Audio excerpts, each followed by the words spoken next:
Today's topic is gonna revolve around conflict.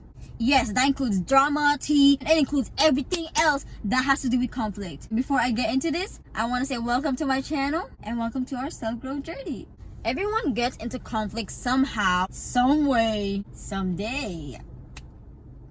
But on a serious note, people always get into conflict, whether it's a miscommunication, whether it's drama, tea, whatever you may call it, it's bound to happen once in a lifetime at least. So in this video, I will tell you ways I've learned through books and also experience on how to actually communicate properly when you are in a drama, tea, coffee, milk, problem, miscommunication, whatever it may be. So without further ado, let's start with the tips.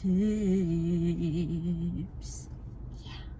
I have my handy dandy journal right here where I put everything, and I mean everything. The first advice I'm going to be saying is to respond mindfully and not react automatically. Do you see the adjectives I used? Mindfully and automatically. Those are so important to understand. When you respond mindfully, it's full of mind. But when you react automatically, it's full of auto. And when you go on automatic, it's basically a reflex and it's quick. And when it's quick and when it's a reflex, you don't think. When you are in a heated argument, you have to really keep in the back of your mind to respond mindfully and not react quickly. When you react quickly, you don't think about the consequences of your words. You just say whatever you feel.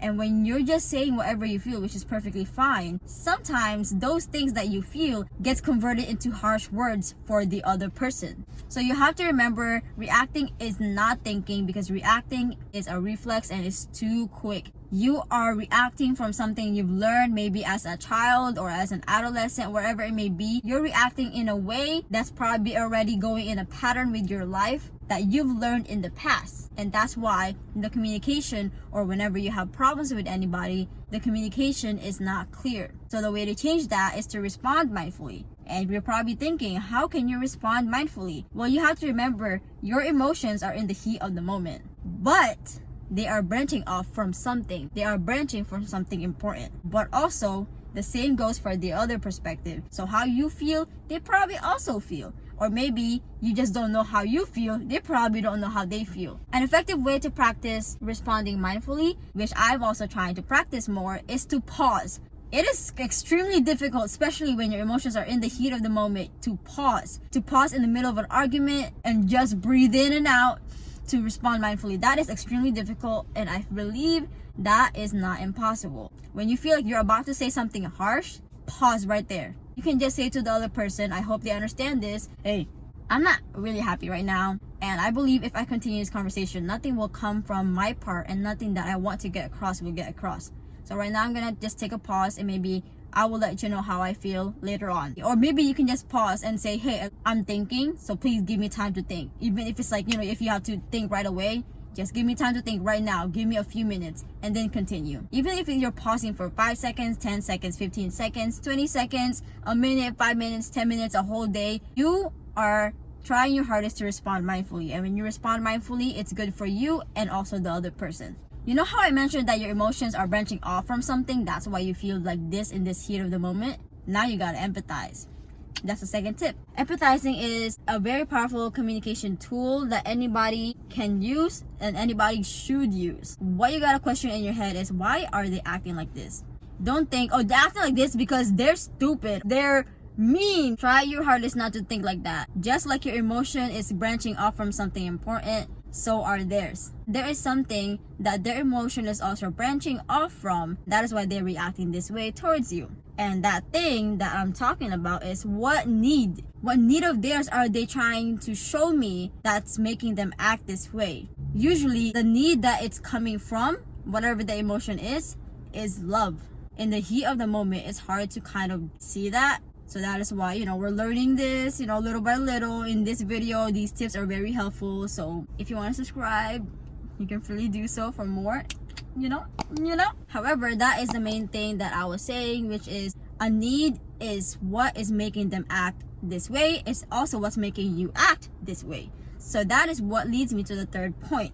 You need to be aware of you to be aware of them. The more you know how you feel, the more you know how they'll feel. But the more you know what you want, the clearer you know how to express it to the others. And once you know how to express it to the others clearly, then you know more ways on how to get it done. You know how people say the more you know what you want, the more clear it is in your head to make ways of making that happen? Yes, that is the same thing for this situation. But being aware of you can do this by knowing or trying to find out exactly what need of yours is making you act this way. A need is a need, and a need is important.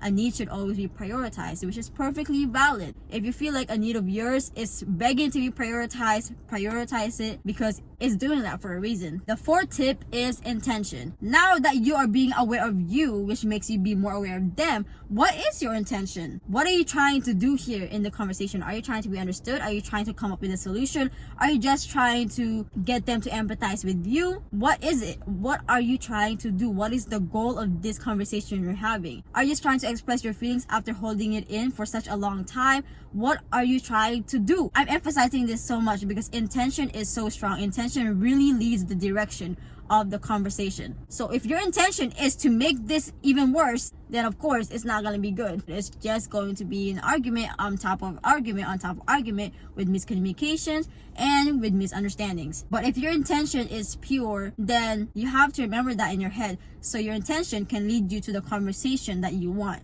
It can lead the direction of the conversation. Once you find out your intention, you can find out their intention. You can just tell them, hey, right now I'm really just trying to be understood by you.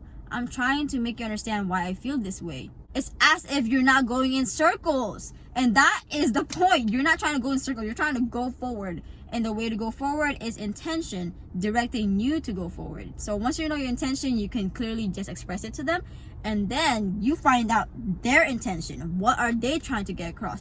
What do they want to happen? Do they want the same thing as you? Or do they want something different from you? Remember, whatever it may be, whatever you're requesting from them, they're also requesting something from you. This is not one-sided. This is two-sided. It's not just you talking. They also gotta talk. So you gotta make sure when you talk, you have to be open-minded and understand where they're also coming from. Last but not least, this is basically the accumulation of all the points, is to find a common ground, or let's say a compromise. Figure out what you want. Like I said, figure out the intention and being aware of you to be more aware of them. Whatever it is, you have to figure out what you want, what you're trying to get, and then you let them know. It's very important you get your message across so that it's clear on what you want from their perspective, and it's also clear from what they want from your perspective. Because if you get your message across, most likely than not, they can most likely figure out what they want. Usually the need is very similar from both perspectives, and that's why I said earlier, I feel like the need from everyone, from the other perspective and also yours, is always coming from love. Once you figure out both sides, including your side, because I believe it's as much effort as it is to try to know somebody else's perspective as trying to know your own perspective. Once you do those things that I just said for this tip, which is the finding common ground, you need to split what you guys want in halves, especially if they're different. So 50-50, even if it's 49-51 or 48-52. I hope I'm doing the math right. Whatever it may be, it needs to be close to 50-50 because that's more satisfaction for both sides. Sometimes it's pretty difficult finding a compromise, especially if your perspectives are so different. But to be honest with you, when there's love, there's a way. And I believe even though we don't see it, there is always love in us and around us, even from our enemies. In conclusion, the ways to deal with conflict before I go straight to work in like 5 minutes is mentioned in 5 ways, and they are all in this video. I hope these tips gave you some advice on how to deal with conflict more properly in a way that's clear and effective. And I am so grateful for you watching this video and taking time to click on this video. I hope you also grow with me in this channel. Without further ado, please always seek things to be grateful for, because they are all around you and especially within you. Till next time, I'll see you then.